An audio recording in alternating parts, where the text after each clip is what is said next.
good afternoon, or good morning, dependent on where you are in the world today.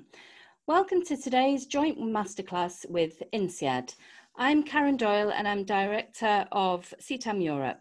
We are delighted today to welcome Noah Askin, there he is on screen, who is INSEAD's Assistant Professor of Organisational Behaviour. Noah is ready to educate and enlighten us all on the world of networking in our new reality. Noah is one of the faculty members who also teaches our CETAM Europe Executive Management classes at INSEAD each year.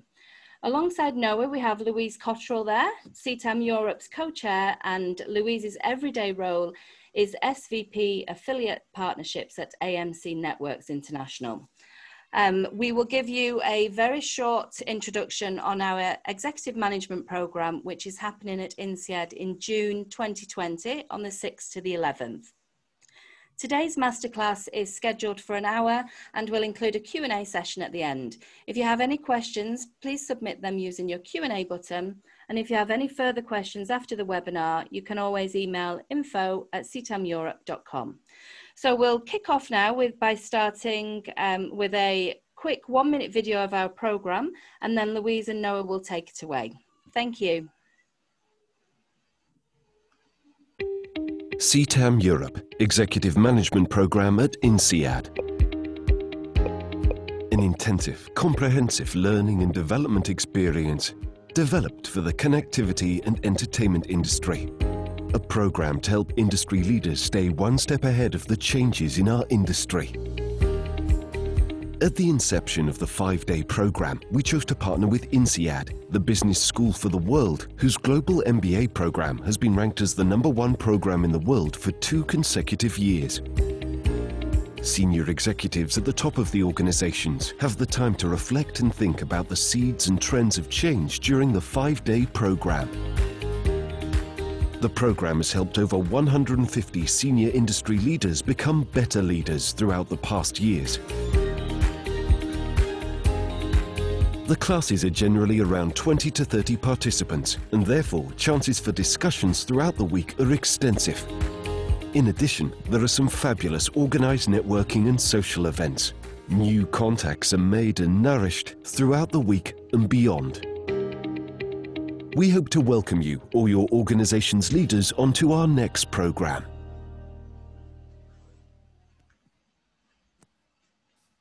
Thank you, and nice to know everyone is here virtually on another of our CETAM webinars.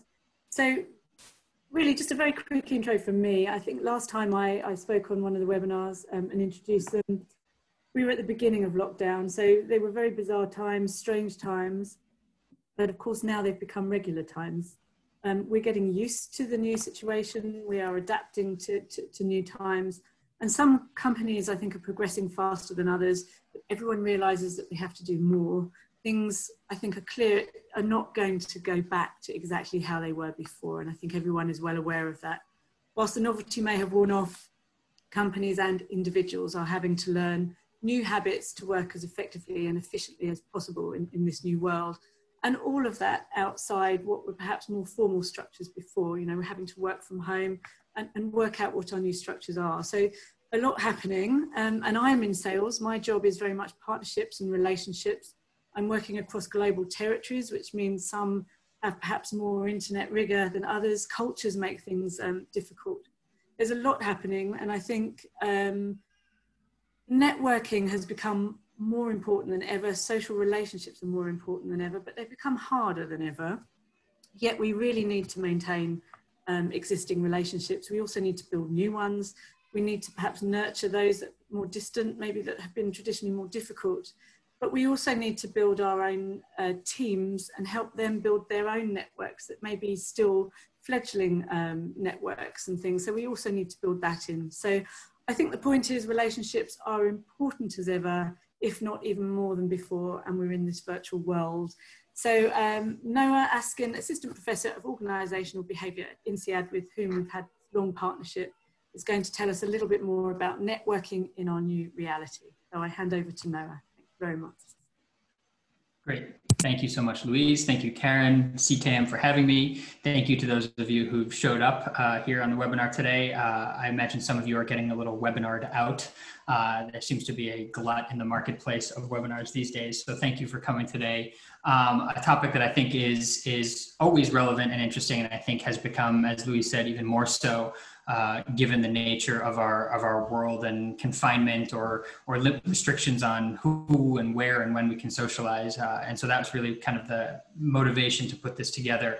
The way this is going to work, I will probably talk for somewhere between 35 and 45 minutes and then open it up to Q&A.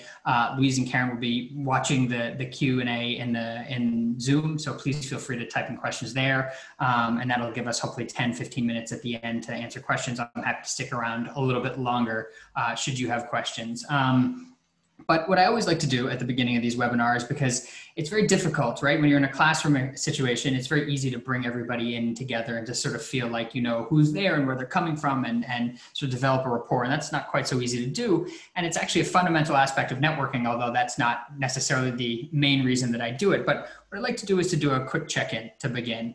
So if you have a phone, a laptop, tablet, whatever it might be. If you want to go to menti.com, you don't need to have a subscription or anything like that. You can scan the QR code, whatever you find easiest, just to check in and to get asked about, I think, 4 questions, just to kind of see who you are, where you are, what you're up to. And that gives everybody sort of a nice sense of kind of who's in the room, especially for me. So there you go. You should be able to actually see the code on there too. There we go. Okay, first question, easy enough.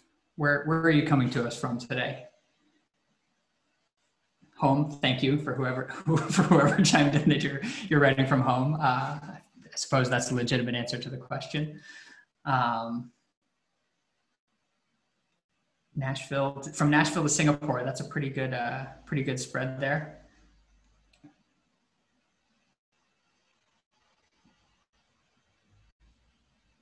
If you're having any difficulty with this, don't worry. We'll just be in Mentimeter for a minute or two.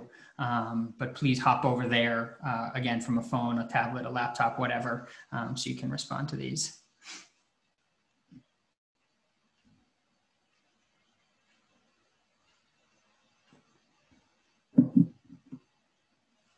Okay, so London, the best represented, perhaps not surprisingly, given where CTAM's based, although some US there as well, and across Europe all the way to Asia. So good spread of people from around the globe, it would appear.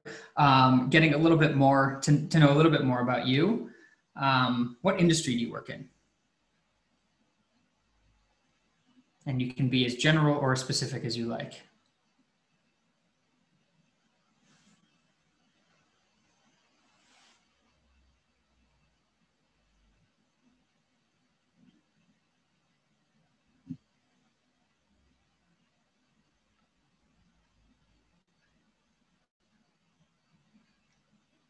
Cool. So a good breakdown of CTAM. That's not all that surprising considering.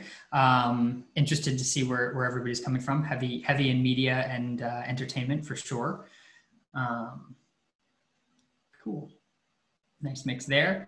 And just by way of background, a lot of my research actually is in music and the music industry, focusing on creativity. And so I use data from Spotify, from Deezer, from record labels as a means of studying how creativity spreads and how teams work together to be more creative. So it's particularly relevant and interesting for me to see people that are in media and entertainment. Question 3, just to get a sense of who's in the room here. What level, roughly speaking, are you in your organization?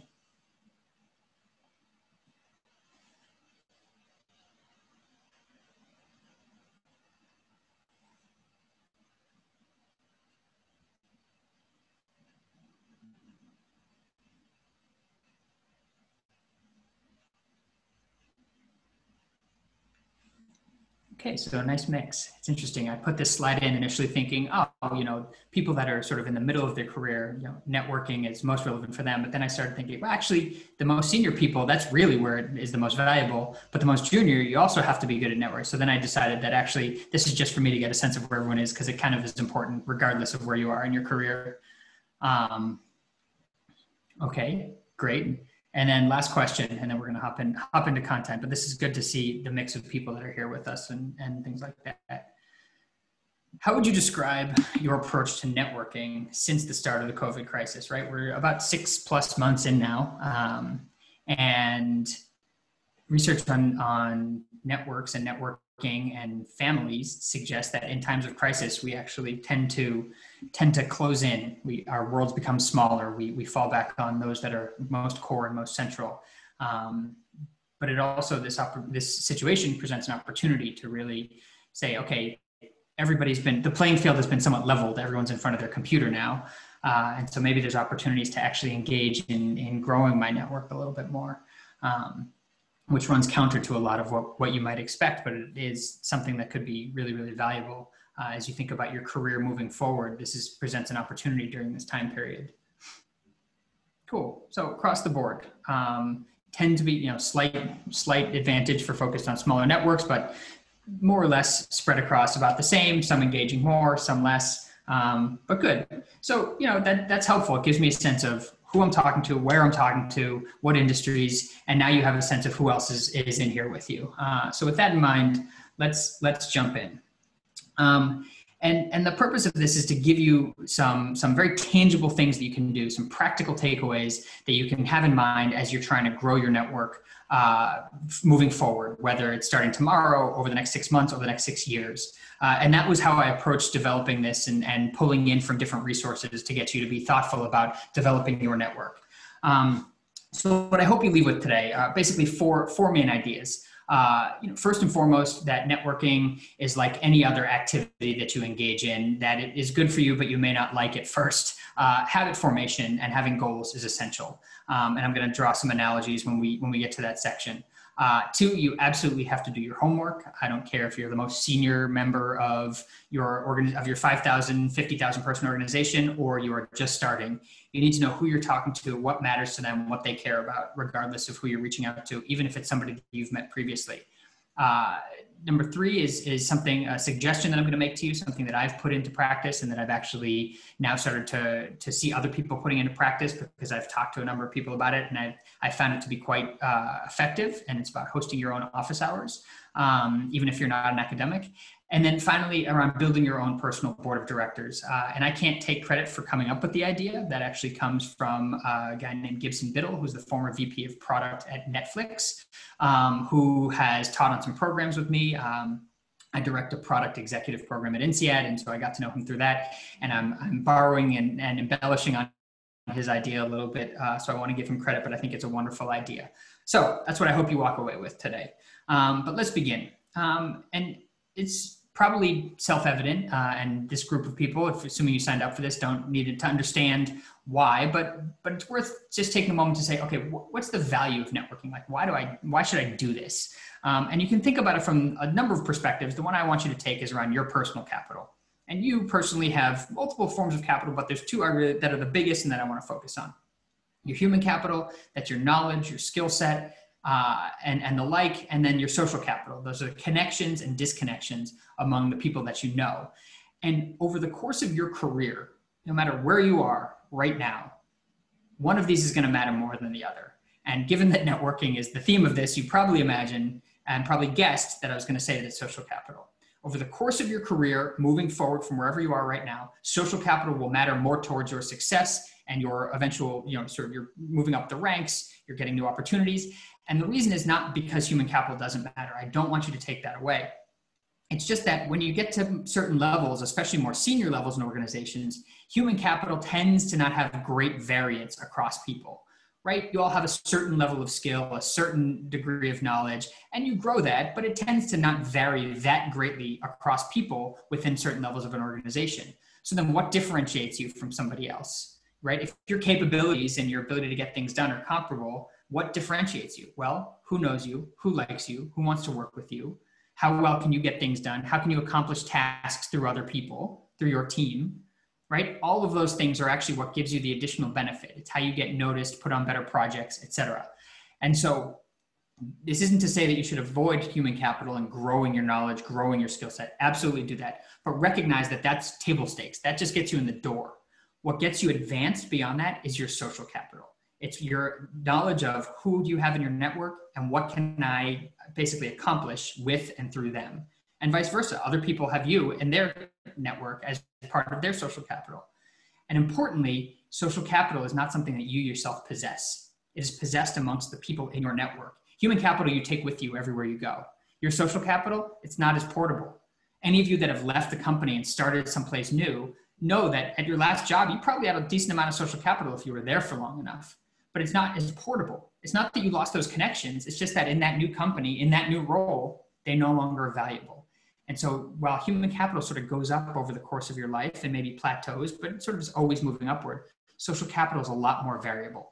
And so it's worth recognizing that you're going to invest time in this and you want to be thoughtful, not just about what's going to be helpful in 3 months or 6 months, but the fact that, 3 years from now, you may be somewhere else and your social capital is going to look a little bit different. And so how can you be thoughtful about that? So hopefully that gives you a little bit of sense of why you should be thinking about this, why networking is valuable. And so, if social capital matters so much, where exactly does it come from? You can think about, there's two extremes of network properties. And on one hand, you have closure, you have closed networks. Think about like your core team at work or your family unit or your closest group of friends that have been, you've all been friends for a long time. That tends to be characterized by closure.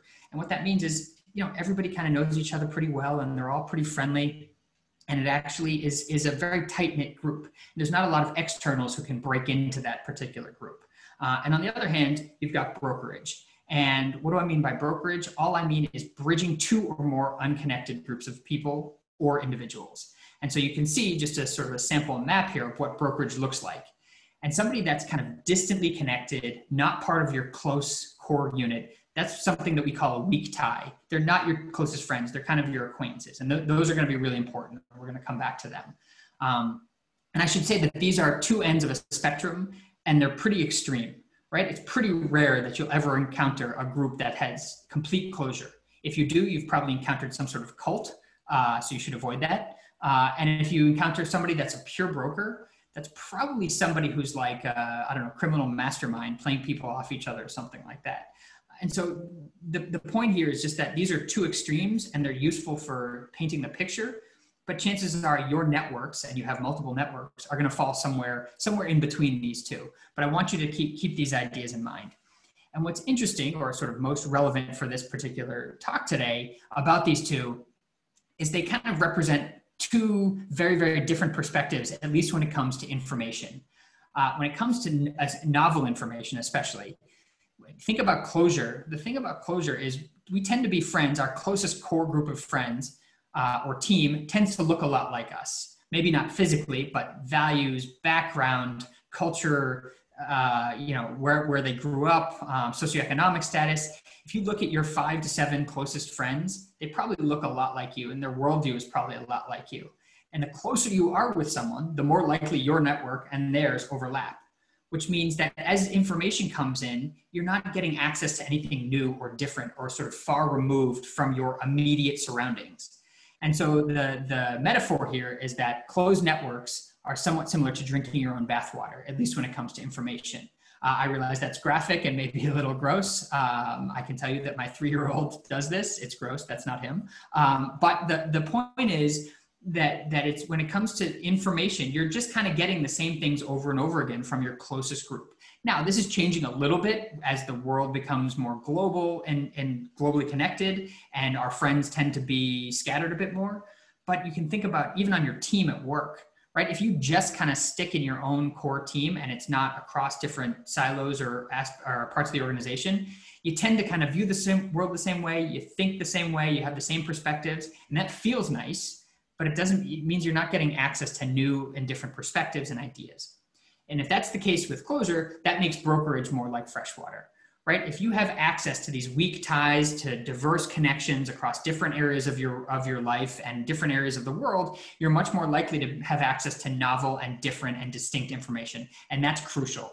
And so when we think about networking, this is where I want you to think about it. It's not that you should avoid your closest friends. No, that's safety, that's comfort, that's trust. But when it comes to accessing new and different information, you really want to focus on who's new, who's distinct, who has access to things that are beyond my normal reach. So with that in mind, as kind of our foundation, how can you think about developing your network, especially when you're working and essentially living remotely? And usually when we talk about networking, the first reaction that an overwhelming majority of people have is, well, I'm not really good at that. I've seen people who just are great at shaking lots of hands, and that's not me, and they can chat up anyone. It feels gross. I hate networkers. And I should say two things. First of all, I'm not talking about sort of coordinated events where everybody like puts on their name tag and goes and sits around a cocktail table and eats small food and has drinks. That's not networking. That's just gross. It is. It's uncomfortable. We don't like it. And there's actually been research that shows that over 90% of people that go to those events don't talk to somebody they didn't already know. So those are not super, super effective. Maybe you have a story where it's been successful for you or someone you know. In general, that's not what I mean here. I'm talking about any opportunity you have to meet somebody new or different. And so point one was, sort of reconstructing how you think about networking or these networking events. Point number two is you really want to take the opportunity to say, like, I don't necessarily have to go out and network. I'm going to relationship build. And that sounds like a marketing, maybe it sounds like marketing BS, but the slight shift in how you change your perspective and how you view it actually might make it much more comfortable.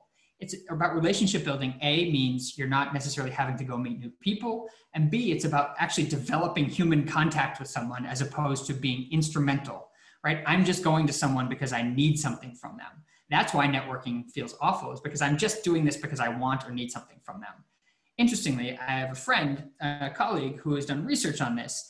And actually what he did is they broke the concept of networking into two different aspects. First, there's making or strengthening ties. And then there's the aspect of value exchange. And most people tend to think about the first part, right? It's just about meeting new people. But actually a huge aspect of networking, and maybe the most fundamental aspect, is like what actually gets exchanged in a networking, in a relationship. And so what he did is he started to a survey of people and looked at their personality traits and tried to figure out, okay, yes, we know that extroverts are actually better at making ties initially, right? They're more comfortable with it than introverts are. But when it comes to value exchange, both giving and taking, they're not as good at it. And so he broke this down in a couple ways. First, looking at personality traits, and then also looking at perspective. Do you view it as networking, and do you view it as relationship building? And I want to draw your attention to two things. First is the personality type of openness, which is related to curiosity. How open are you to new experiences, to trying new things, to openness to the world, basically? People that were high on openness were not only more likely to make ties, but they're much more likely to give and take when it comes to exchange in networking ties.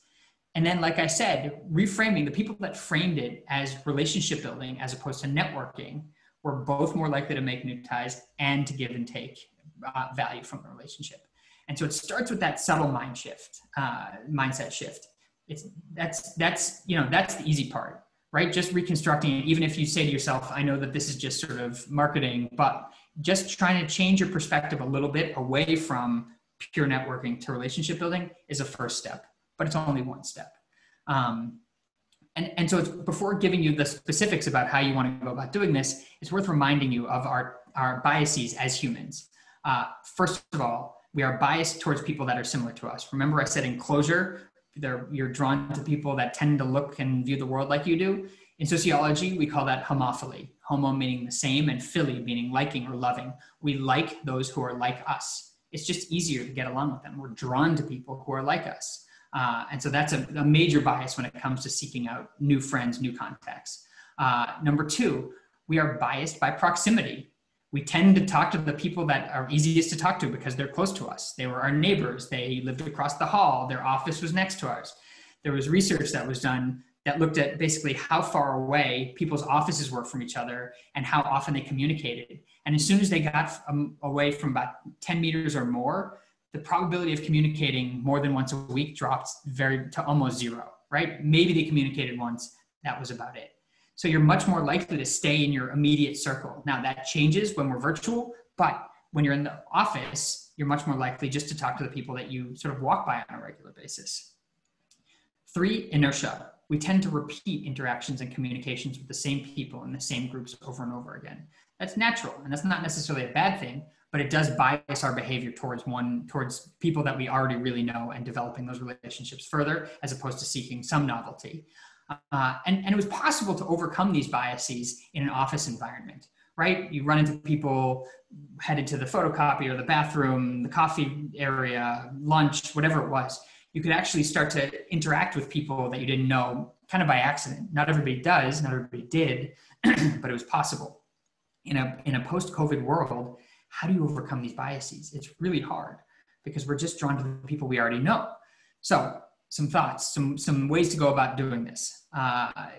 First and foremost, when it comes to networking, it's forming any new habit. And it's all about, putting in the work, right? Networking, right? Work is in the word there, is 1% inspiration, 1% being good at it, 1%, okay, I've read all the books about it and I understand this and I know how to chat to people and have a good conversation.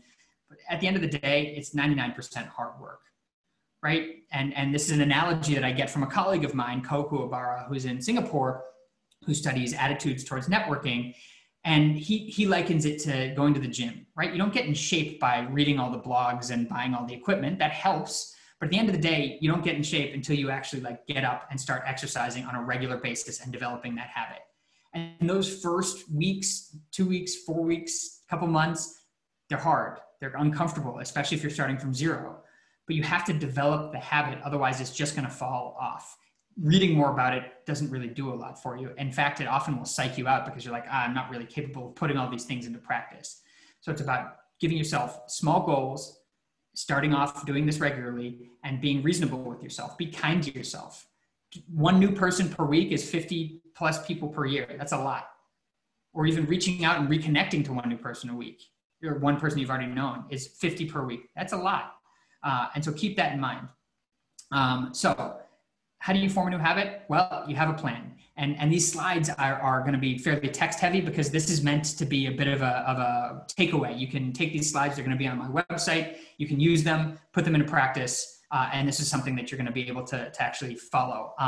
It's excerpted, or I've sort of taken some of the ideas from Ko, my colleague, and from Keith Ferrazzi, who wrote Never Eat Alone, which I don't generally love his very sort of instrumental approach to networking, but I think his points about developing a plan and a habit is really, really important. So how do you do this? First and foremost, you have to have goals, right? Where do you, with your network, but where do you professionally want to be in the next 1 to 3 years?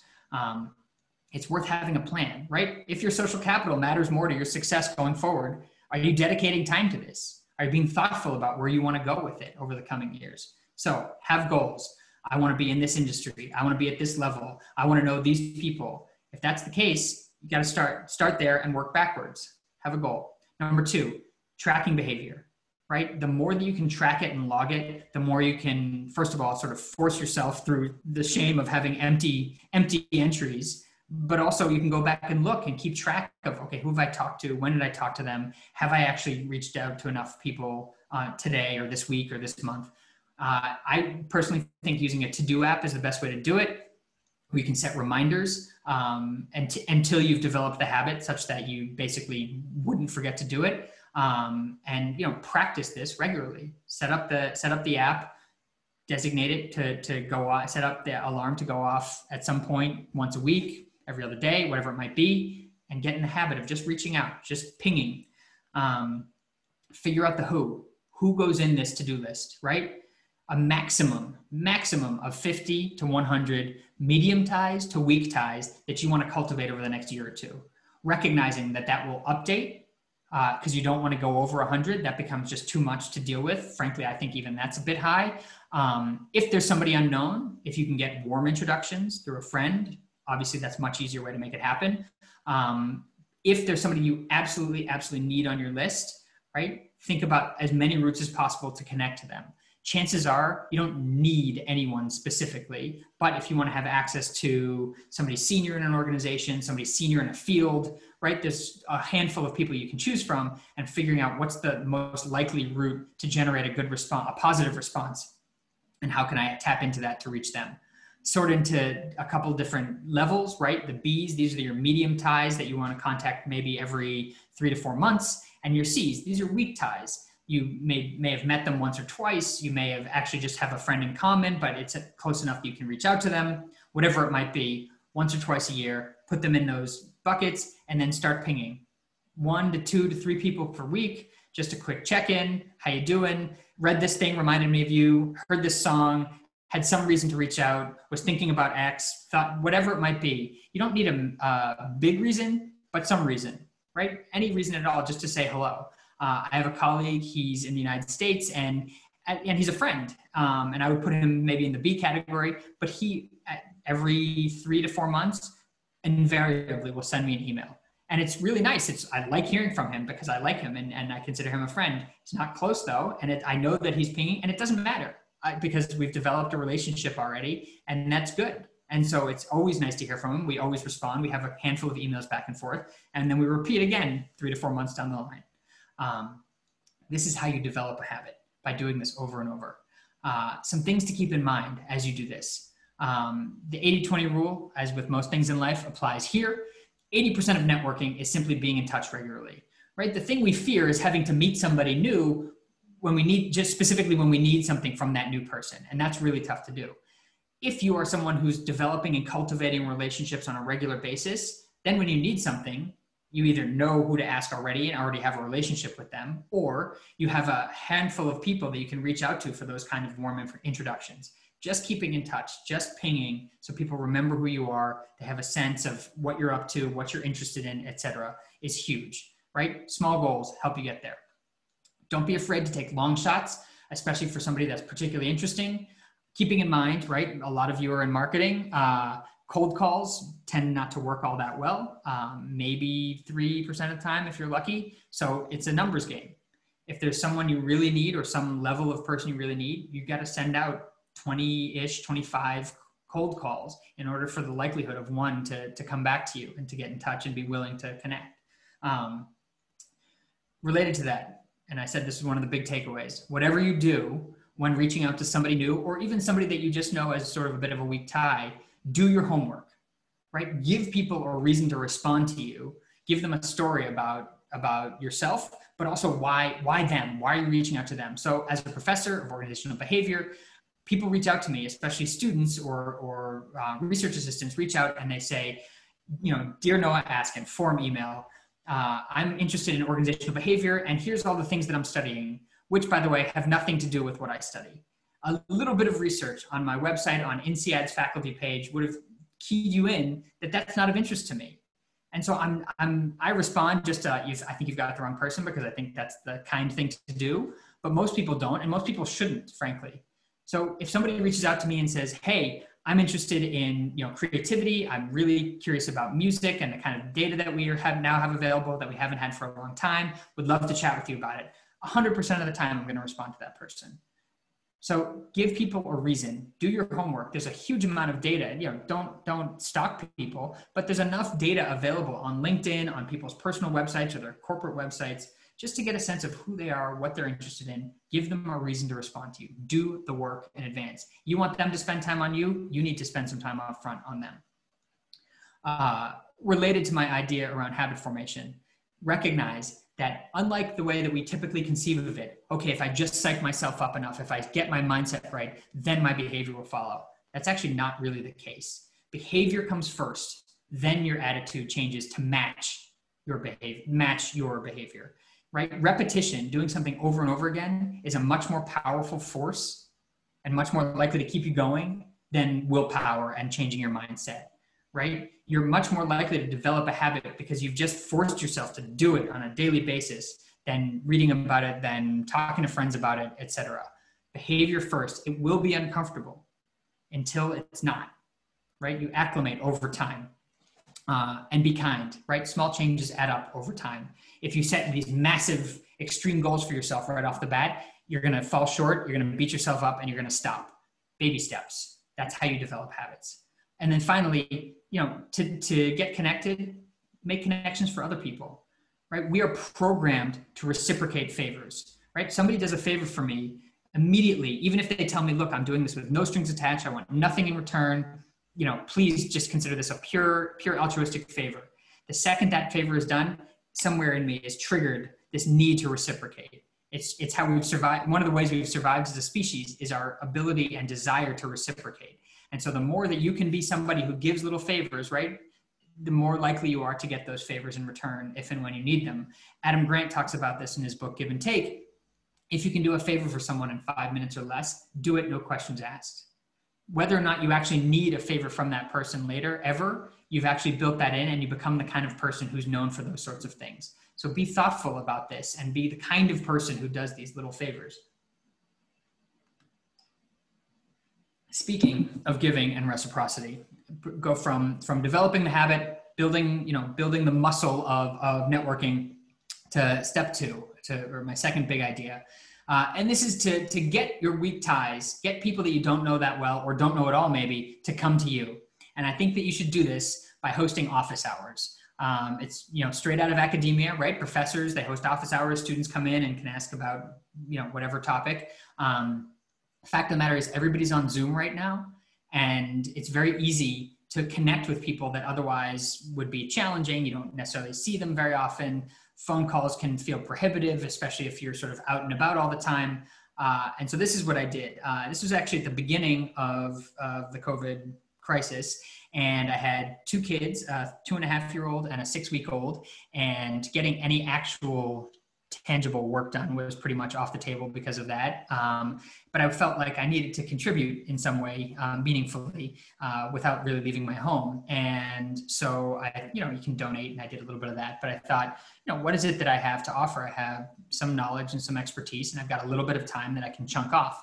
And so I decided to post on LinkedIn exactly what you see in front of you, that I was just going to hold open to anyone office hours, and on the topics that I have expertise in, and 15, 20 minutes, whatever. And basically if people signed up, I thought, cool, I get to talk to maybe some former students or people I didn't know. And if nobody signed up, I would thank my sister for being kind and signing up and making me not feel totally bad, and then sort of move on with my life. It would be an experiment. And so I put, 4 hours up in the month of April, like an hour a week.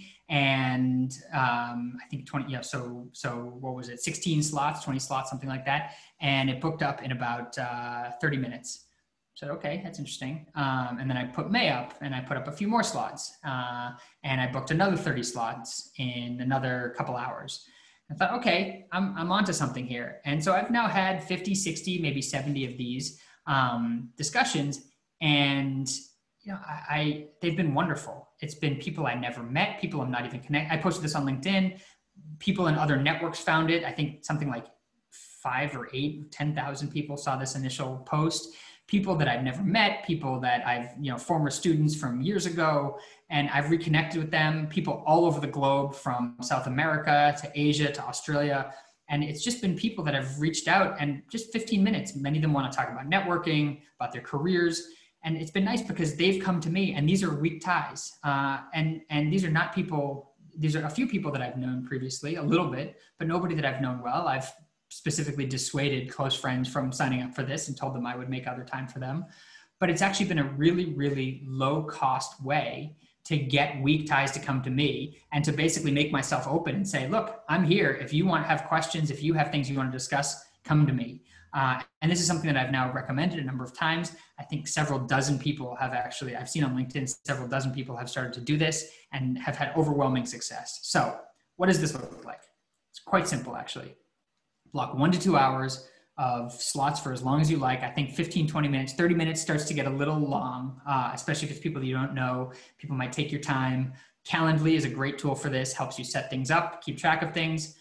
Announce to the world whatever that world means to you. It's on your social media site of choice, on your company intranet, to an email blast, and tell your friends to share it, whatever it is that you're open, right? Just tell people and give them a link to sign up. Tell them a little bit about what it is that your expertise is on, or what you're willing to talk about. Like I said, dissuade your closer friends from signing up because you'll make other time for them. And then just repeat. So I just posted my hours for this month, for September and October, and booked up another, whatever it is, 40 slots in half a day. And, yes, I'm an academic, and so this is sort of standard for that. But people in industry, people in senior levels of organizations, even people that even if you've just graduated from a college, people are going to have questions about that school. Right. And so we take for granted that we actually have knowledge, regardless of where we are in our career, that others might have interest in. And so I would encourage you to just try it. You don't have to put yourself out there massively, but just try it if you're interested in making these connections or reestablishing old ones. I think it's a really, really effective tool. But, I know you might be sitting there and thinking like, that's crazy. I don't want to do this. I have all these excuses. First of all, wait, I'm so exhausted. I can't handle another Zoom conversation. I will say that I'm an extrovert, and so interacting with other humans gives me energy, not quite in the same way when it's virtual, but I find it really, really energizing. I've had very, very few bad calls where that was just not of interest. There've been none that have been bad, just some that were not that interesting or useful to either party. And so I actually find that these office hours are more energizing than they are energy sapping. And everybody's in front of their Zoom anyway. You might as well try to connect with somebody in a nice way that's a little bit outside of the work context. It actually feels kind of good to mix it up a bit. Right? People are concerned, this is going to be useless. This is going to be wasting my time. I don't want to deal with this. Of the 60 or so calls that I've had like this so far, I think 2, maybe 3 have just not been that great. And it's one of the reasons to put it only at 15 minutes, right? Worst case scenario is if it's really bad, you just hang up. But that hasn't happened. But if it's just not that interesting, you've got 12 more minutes to suffer through. You can ask something, in a random question, figure out who this random person is and where they're calling from and why. But it actually has happened very, very rarely. And there's a way that you can actually fight against this. In your Calendly sign up, ask people to give you 1 to 2 sentences about what it is they want to talk about. A, that reinforces commitment so people don't no-show. B, that allows you to direct the conversation. And in the off chance that it's not going to be relevant, you can say, I'm not the right person for this and move on. So you can actually do a little bit of screening up front. I've had to do very, very little of that. Some people are worried about someone trying to sell them something. Again, it's easier to do this over Zoom. Just hang up. Again, that hasn't happened to me at all. Maybe if you're a senior executive, it might be more likely, but still, I don't think people are going to do that. And this is what I was talking about before, right? There's a phenomenon in psychology, the curse of knowledge. And basically it goes that what I know seems simple and pretty obvious to me because I know it. It's fluid, it's easy, I can recall it. I learned it a while ago, it's now obvious and easy, and I have the background to understand it. The curse of knowledge is that we assume that because something is simple and obvious and easy for us, that others will have the sufficient background and understanding and that they actually probably know that piece of information or skill or knowledge or part of knowledge already. And the fact of the matter is that's actually generally not true. Our knowledge bases are actually quite different. And so you have a lot more to offer than you think you do, regardless of where you are in your career or in your organization. And so I would encourage you, just try this. Open yourself up to it. If you're going to have no other way to network and while we remain in this virtual setting, I think this is actually a really, really effective and low cost way to try it. And remember that you do actually have a lot more to offer than you think you do. And that brings me to my final takeaway here, and then we'll turn it over to Q&A. And this comes back to this idea of building your own personal board of directors. And if you think about a board of directors, right, they're advisors, but they also help guide you. Hopefully they help, give you advice when you need it. They are there in times of crises, but also to help direct you when things are good. And that's the idea here. The idea is thinking of mentoring is often viewed as this one-off relationship. Okay, I have this one person or 2 people, they're my mentors, and they serve various functions, and that's great. And it's wonderful to have a mentor, and you absolutely should have a mentor.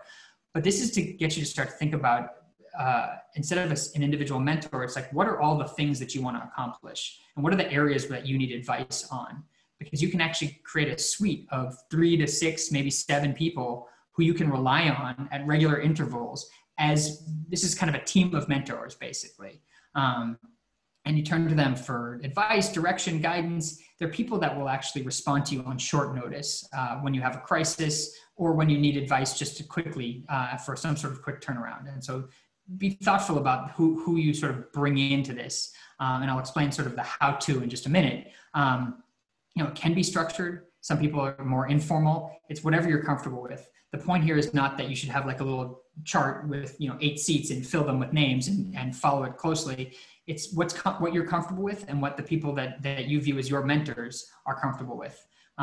It can come from any aspect of life. In fact, I would encourage you to have some peers, to have some people from academia that you connected with, right? So that you cover lots of different bases. You can talk to people who are at similar life stages, and so that you can commiserate about similar experiences and things like that. And I was thinking about this concept, and I asked somebody who was on my personal board of directors. I said, what's in this for you? Like, why do you do this? Why do you give your time?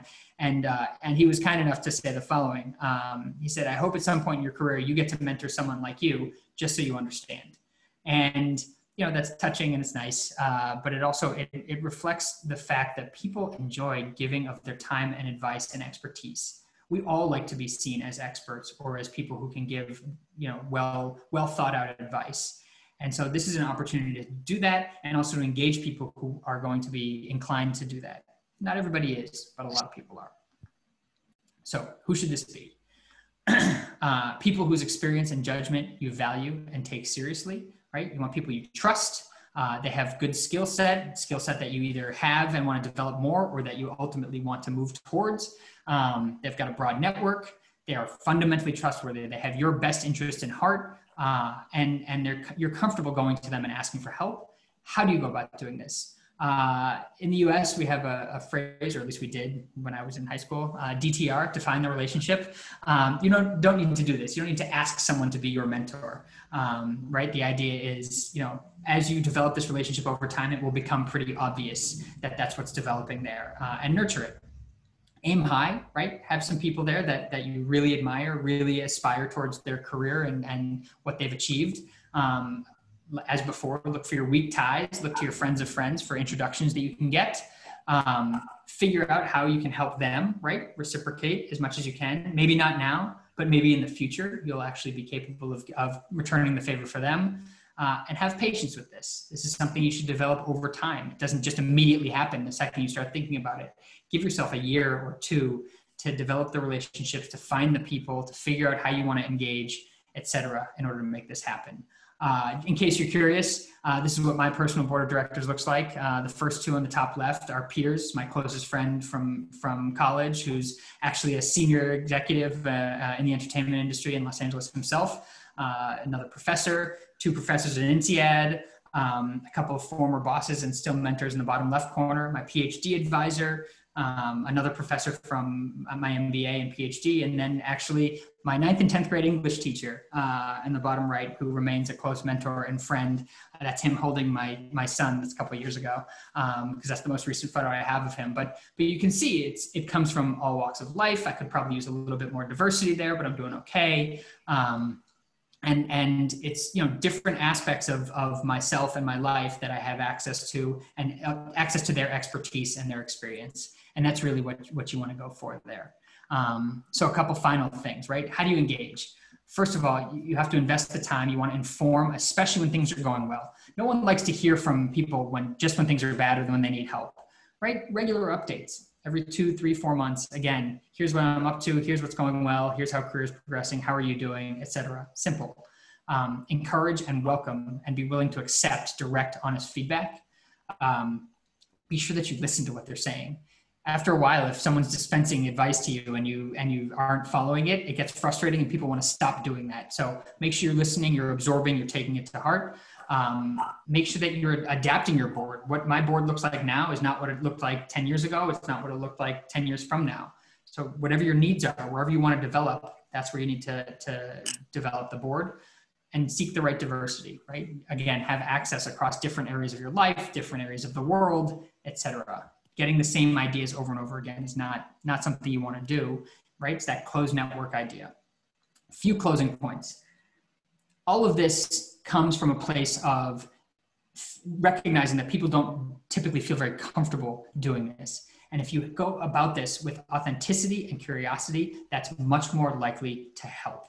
And so what do I mean by authenticity, right? Well, who you are and what you do, there can be alignment or misalignment between them. And when I say who you are, it's who do you feel that you are? What is your identity? How do you view yourself? If you view yourself in one way, but see yourself doing all of these other behaviors, right? If you're networking and you don't view yourself as a networker, that feels inauthentic.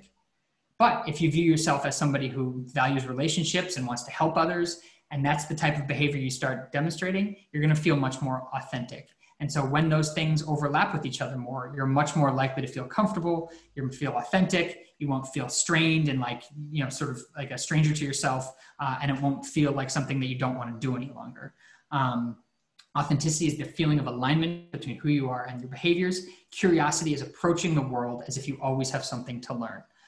And if you approach the world from that perspective and from the relationship building perspective, you're much more likely to be willing to make these networking outreaches happen. You're much less likely to shy away from them for feeling like you're imposing on someone or it's just really uncomfortable.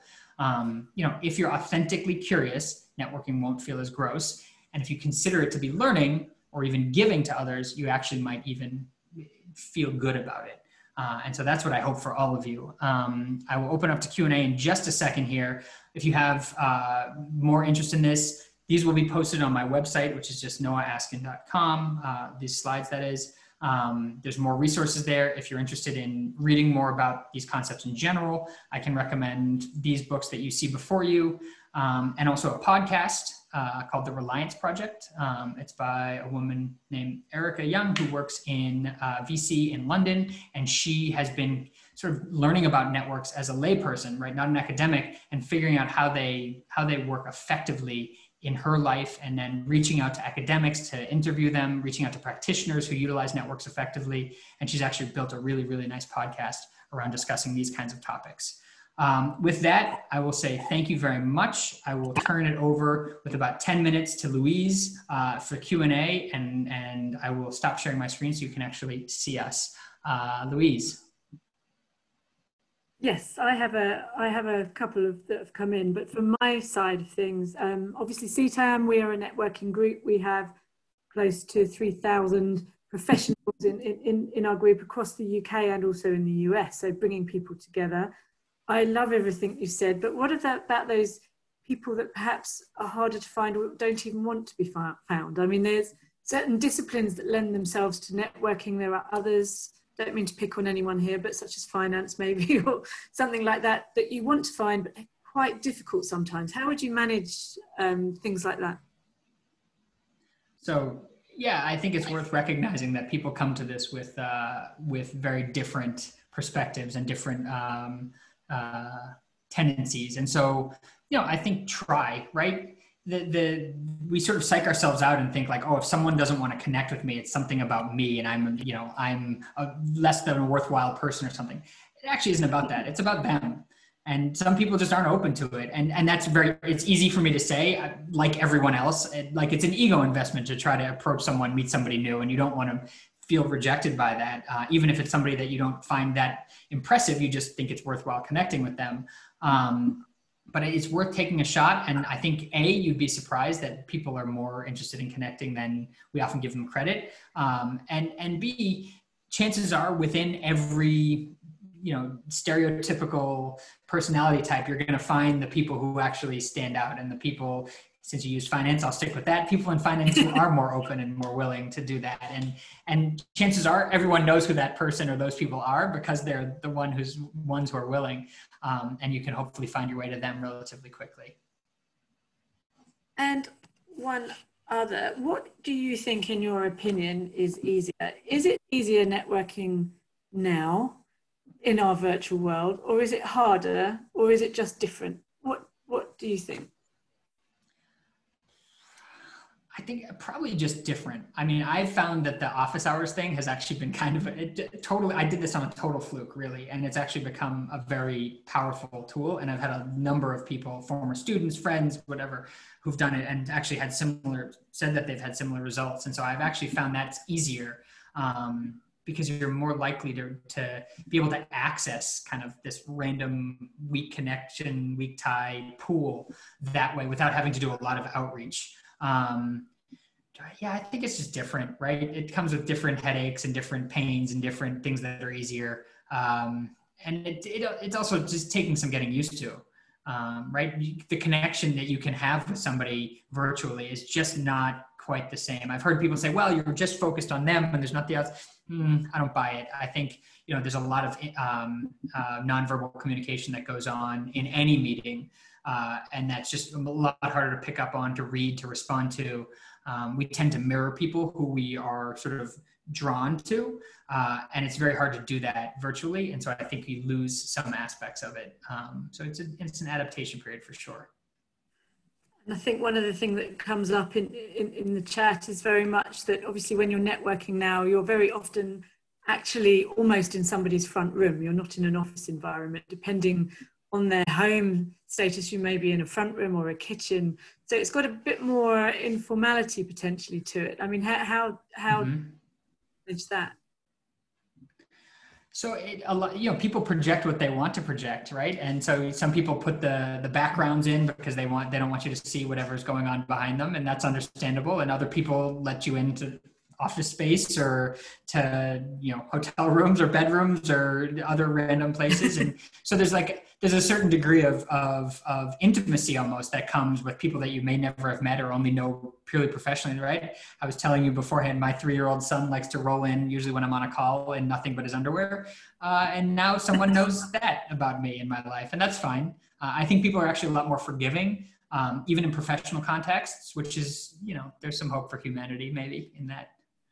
And I think in the world that we're in right now, everybody without doubt is in the same situation. So it's not unique to one country, it's the world. So everybody's changing. So, I mean, what you've said today is fascinating. And there's been some messages coming in here. I think you'll see this. So thank you very much. The most useful networking session I have ever attended. So that was fantastic. And I think there's a lot of feeling that people do struggle with networking because it can feel uncomfortable. But there is the understanding, and I think especially now, digital revolutions, all of those things, that it really is the most important. And how do you address it as an individual, and an individual within a corporation is just so important. So some of those fantastic, and I see the response is great. I just want to touch on one thing we all feel uncomfortable with it. People struggle with it. And so there's 2 pieces of research that I like to cite. One of which is sort of a funny one that SNCF in France did when people getting off the TGV. I've lived in France for 6+ years now, and I love it here. I don't think I would classify the French people as a whole as like the friendliest, most outgoing towards stranger group of people in the whole world. And they surveyed people getting off the TGV and said, what percentage of you had conversations with the people sitting next to you? And something like 1 or 2% if they were strangers. And I asked, would you have been willing to have a conversation with the stranger sitting next to you? And 60% of people said yes. And so there's a lot of desire to connect, especially when you're stuck on something for 3, 4, 5 hours. Although you obviously always want to be wary of ending up in that conversation that you can't get out of. But I think, there's desire to connect, and we all are facing this internal battle with ourselves of not wanting to. And when I talk about networking, that is a form of networking. You're not out there to make new best friends. You're there to connect with people who view the world differently, who might have something interesting to say, or might have nothing at all. Like the serendipity of it is part of what makes it interesting and valuable. And just quickly, the other piece of research actually was conducted at University of Chicago. I think I saw Yvonne on here. Hi, Yvonne, from University of Chicago days. And basically they wanted to find out how people responded to strangers approaching them.